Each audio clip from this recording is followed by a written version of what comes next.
بسم الله الرحمن الرحيم அளவற்ற அருளாளனும் நிகரற்ற அன்புடையோனுமாகிய அல்லாஹுவின் பெயரால்.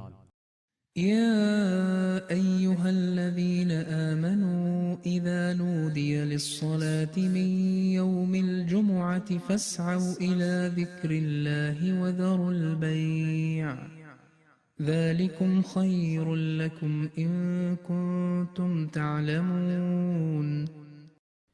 நம்பிக்கை கொண்டோரே, வெள்ளிக்கிழமை தொழுகைக்காக அழைக்கப்பட்டால் அல்லாஹுவை நினைப்பதற்கு விரையுங்கள், வியாபாரத்தை விட்டுவிடுங்கள். நீங்கள் அறிந்தால் இதுவே உங்களுக்கு நல்லது.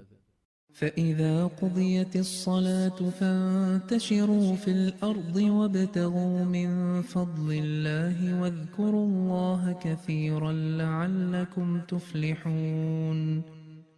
தொழுகை முடிக்கப்பட்டதும் பூமியில் அலைந்து அல்லாஹுவின் அருளை தேடுங்கள், அல்லாஹுவை அதிகம் நினையுங்கள், நீங்கள் வெற்றி பெறுவீர்கள்.